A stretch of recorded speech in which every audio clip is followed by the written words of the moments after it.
Hello बच्चों, कैसे आप लोग।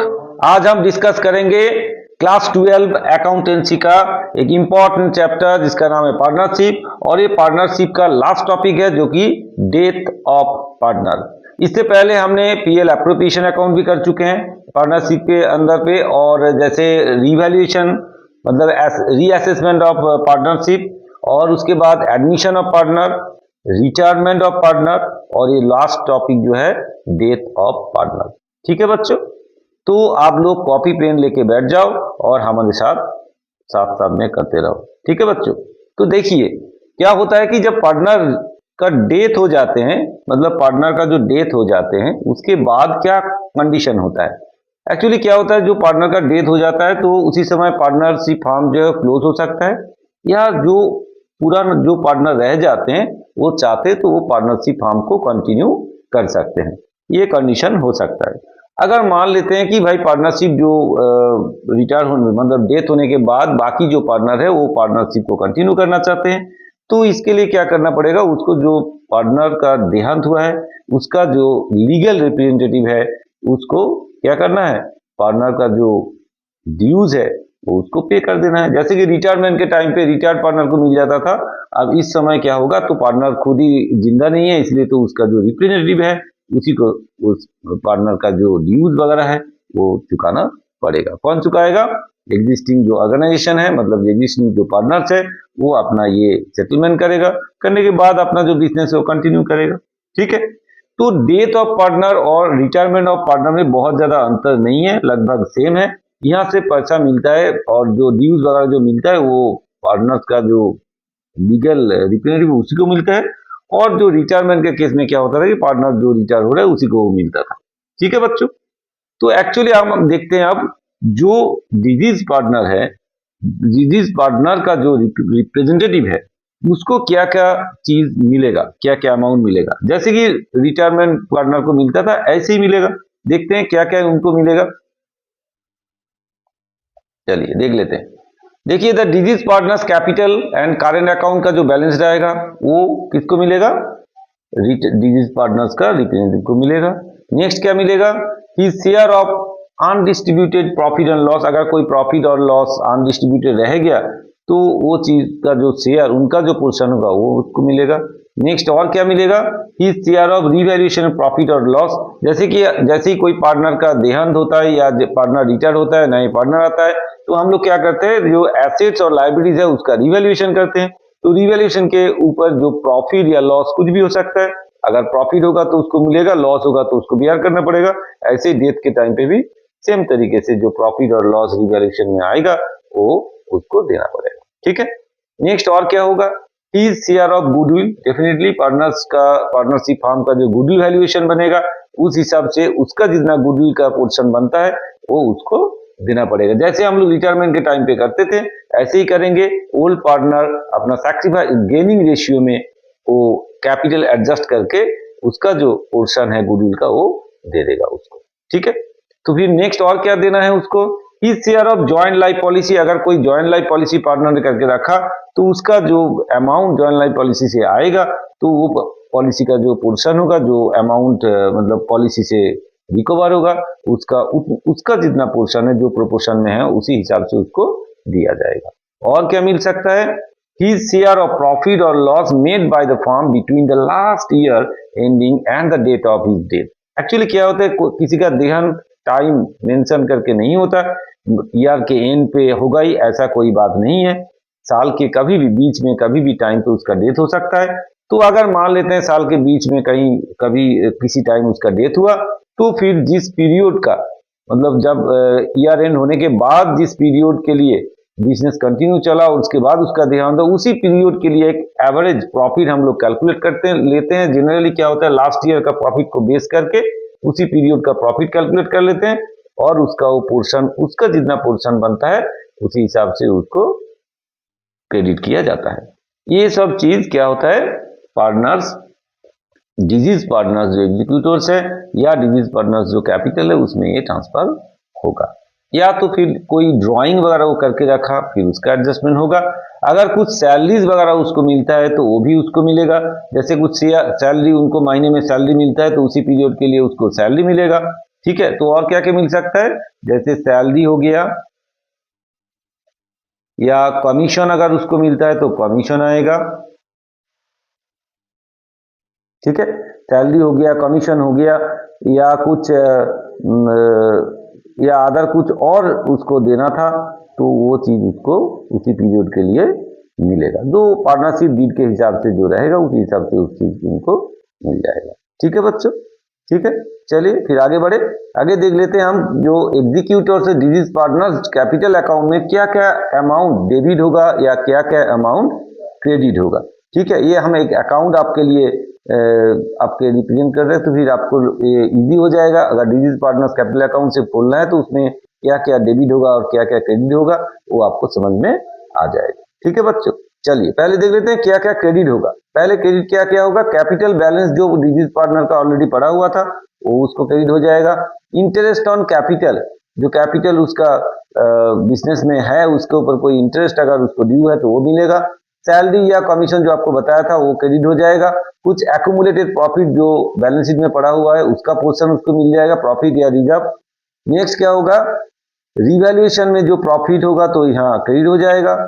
कंटिन्यूइंग पार्टनर्स कैपिटल अकाउंट, जो गुडविल जो है, गुडविल क्या होगा, एडजस्टमेंट होगा, उनका कैपिटल को क्रेडिट किया जाएगा और जो कंटिन्यूइंग पार्टनर्स कैपिटल है उसको डेबिट करके उसका जो गुडविल का जो शेयर ऑफ गुडविल है वो एडजस्ट किया जाएगा।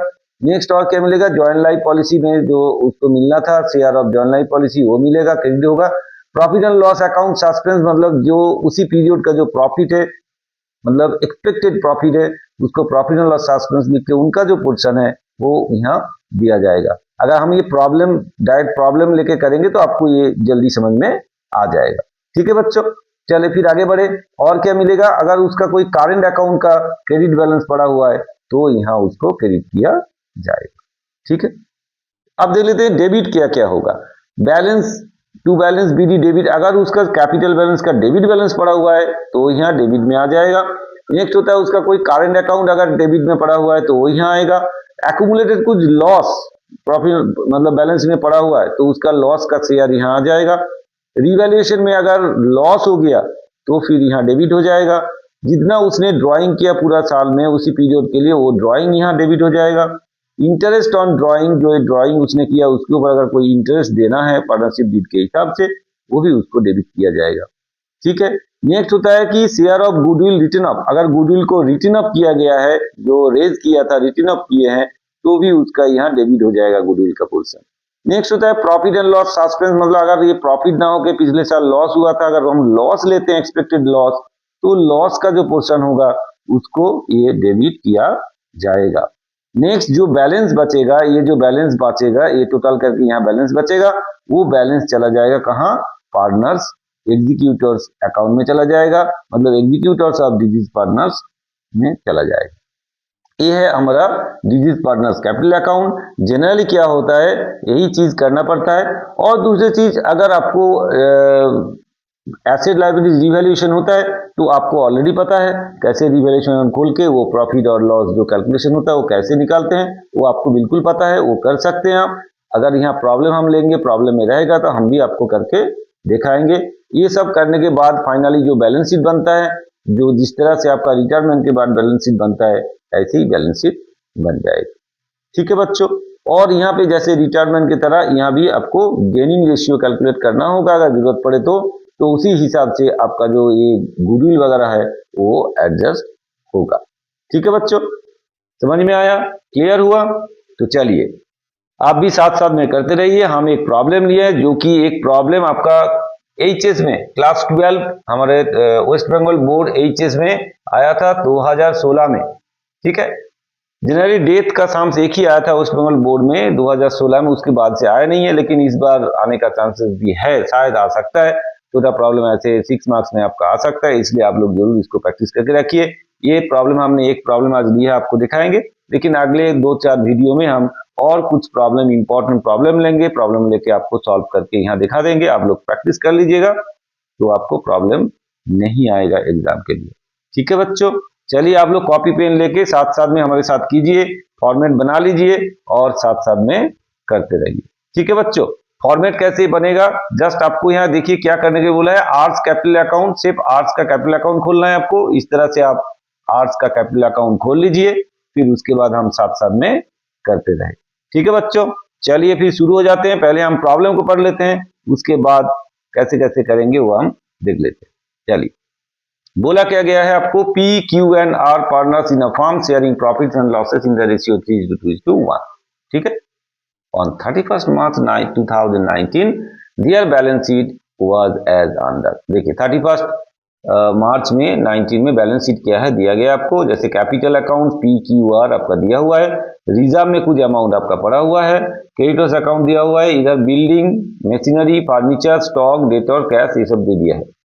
अब नीचे क्या बोला है आपको, आर डाइड ऑन 31 जुलाई 2019। आर का देहांत हुआ है 31 जुलाई में जाके 2019 में।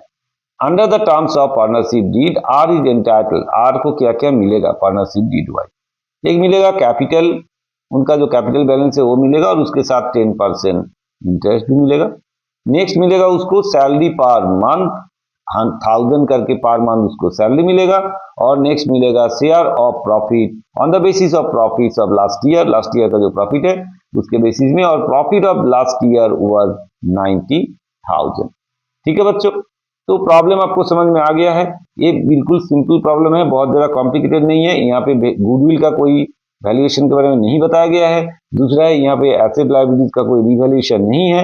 आपको क्या, सिर्फ आर्स कैपिटल अकाउंट आपको खोलना है। ठीक है बच्चों, चलिए फिर शुरू हो जाते हैं। चलिए, पहले क्या बताएगा आपको, कैपिटल का उसका जितना बैलेंस है वो उसको मिलेगा। तो कैपिटल आर का कैपिटल बैलेंस कितना है, 45,000 है। तो हम कहां लिखेंगे, आर का कैपिटल क्रेडिट बैलेंस है तो इस साइड में हम लिखेंगे बाई, क्रेडिट साइड में बाई क्या लिखेंगे, बैलेंस, बाई बैलेंस बीडी। कितना अमाउंट है भाई, अभी देखा हमने 45,000, तो यहां लिखेंगे 45,000। ठीक है, चलिए फिर नेक्स्ट और करते हैं। नेक्स्ट क्या बताया गया आपको, इंटरेस्ट ऑन कैपिटल मिलेगा। Interest on capital 10% per annum. अब देखिए जो हमारा ईयर एंड हुआ है 31 मार्च में ईयर एंड हुआ है, और इनका जो देहांत हुआ है वो है 31 जुलाई में। तो आप हिसाब कीजिए, अप्रैल, मई, जून, जुलाई, तो मतलब 4 मंथ, 4 महीने के बाद उसका देहांत हुआ, अप्रैल, मई, जून, जुलाई। तो 4 मंथ्स के लिए उसको इंटरेस्ट मिलेगा कितना परसेंट, 10% करके।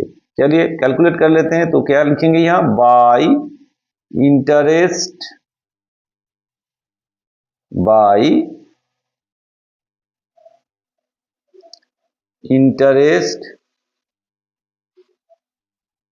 Interest on capital. ठीक है, इंटरेस्ट ऑन कैपिटल कैलकुलेशन क्या होगा, 45,000 इंटू 10% इंटू कितना, 4/12, क्योंकि 4 महीने के लिए मिलेगा। तो पहले इसका 10% कर लेते हैं, कितना आएगा, 45,000 का 10% आएगा आपका 4,500, 4,500। फिर उसका हम कैलकुलेट करते हैं, फिर 4,500 तो 4 3 मतलब 1,500 आएगा यहाँ, इंटरेस्ट ऑन कैपिटल आएगा 1,500। ठीक है बच्चों, फिर चले आगे बढ़ते हैं।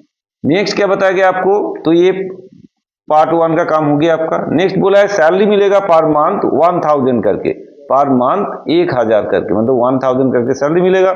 तो बार इसका कितने साल, कितने महीने के लिए मिलेगा, अप्रैल, मई, जून, जुलाई, 4 महीने के लिए। तो बाई सैलरी, बाई सैलरी कितना मिलेगा, 1,000 इंटू 4 मंथ्स, तो कितना होगा 4,000। ठीक है, हो गया। इजी सम्स है भाई, ये बिल्कुल इजी सम्स है। हम थोड़ा सा और टफ सम्स आगे लेंगे, ये एग्जाम में आया था इसलिए हमने पहले आपको दिखाया कि इस टाइप का प्रॉब्लम आपके एग्जाम में आ सकता है और इसके लिए 6 मार्क्स आपको मिलेगा। नेक्स्ट क्या बोला गया आपको, share of profit on the basis of profit of last year. Profit of the last year 90,000 आपको बताया गया है। चलिए इसके लिए थोड़ा सा हमको एक वर्किंग्स करना पड़ेगा, चलिए वर्किंग्स कर लेते हैं।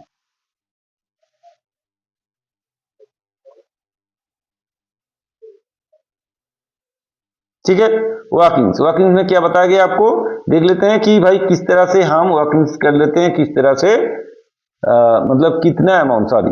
अब चलिए हम वर्किंग्स कर लेते हैं। तो वर्किंग्स में आपको करना क्या है, कितना प्रॉफिट हुआ है उस पीरियड के लिए वो कैलकुलेट करना है, उसके बाद उसका कितना पोर्शन है वो कैलकुलेट करना है। तो हेडलाइन लिख देते हैं, calculation of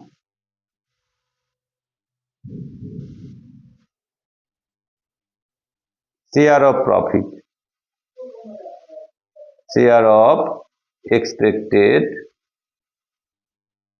profit.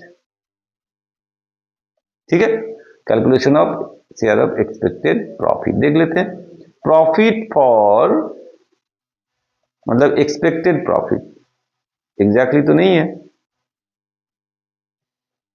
Expected profit for 4 months. अब 4 मंथ्स क्यों, क्योंकि 1/4/19 से 31/7/19 4 मंथ्स होता है, अप्रैल मई जून जुलाई। तो कितना होगा देख लेते हैं, 90,000 पूरा साल का प्रॉफिट था, फिर उस 4 महीने के लिए कितना होगा 4/12। ठीक है, तो कितना हो जाएगा 30,000। ठीक है, 30,000 प्रॉफिट हुआ। फिर आप देखिए बोला क्या गया है, इनका शेयर कितना है 3:2:1, मतलब 3:2 5 + 1 6, मतलब इसका जो शेयर है आर का जो शेयर है 1/6 है। चलिए, तो R share of profit, R share of profit कितना होगा 30,000 इंटू 1/6, क्योंकि 1/6 शेयर है उसका, तो 1/6 करना पड़ेगा, तो कितना आएगा 5,000। ठीक है, 5,000 आएगा। चलिए फिर इसको हम यहाँ पुट कर देते हैं। तो बाई, यहाँ क्या लिखेंगे, यहाँ लिखेंगे profit and loss suspense account, profit and loss suspense account, profit and loss suspense account, bracket में लिख देते हैं शेयर ऑफ प्रॉफिट। ठीक है, सस्पेंस में इसलिए लिखा गया, एक्चुअल में प्रॉफिट है नहीं, सस्पेंस मतलब एक्सपेक्टेड प्रॉफिट है, इसलिए profit and loss suspense account में हमने लिख के रखा। कितना उसका पोर्शन है 5,000। ठीक है, आगे आपका नेक्स्ट आप देखिए और एक आइटम रह गया आपका, जो कि यहाँ बोला गया है, देखिए रिजर्व में कुछ पड़ा हुआ है, रिजर्व में कितना है 30,000 है, भाई उसका शेयर कितना है 1/6 है, तो उसको कितना मिलेगा 1/6 ऑफ 30,000। तो यहां लिखेंगे by reserve, reserve account, reserve by reserve. Reserve में कैसे कैलकुलेशन होगा, ₹30,000 है, उसका 1/6 तो कैलकुलेशन करेंगे तो क्या आएगा 5,000। ठीक है बच्चों, चलिए फिर हम इसको जोड़ देते हैं, उसके बाद दोनों तरफ से बैलेंस निकाल देते हैं, क्या आता है देख लेते हैं।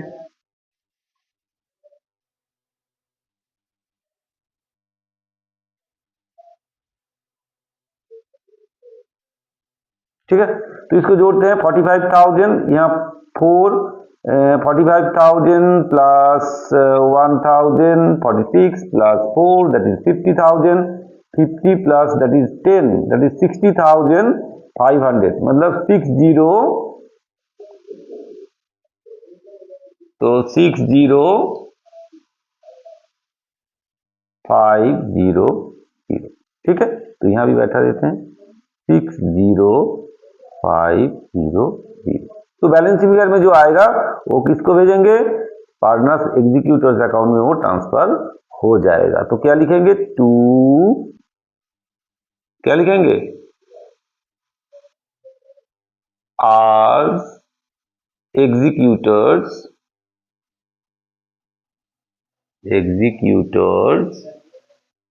अकाउंट। ठीक है, एग्जीक्यूटर्स अकाउंट में हम ट्रांसफर कर दें, कितना 60,500। 0 0। ये कहां से आया, हम लिख देते हैं बैलेंसिंग फिगर। ठीक है, बैलेंसिंग फिगर।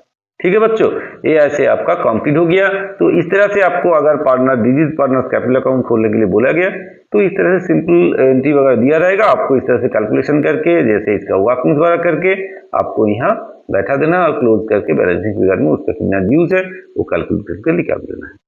ये है आपका डेट ऑफ पार्टनर। बाकी अगर आपको रिवैल्यूएशन अकाउंट वगैरह देते हैं कि एसेट लायबिलिटी का रिवैल्यूएशन होता है तो आपको जिस तरह से रिटायरमेंट के लिए आपने किया था ऐसे ही करेंगे, बहुत ज़्यादा कुछ इसमें डिफरेंस नहीं है, अंतर नहीं है। ठीक है बच्चों, आया समझ में?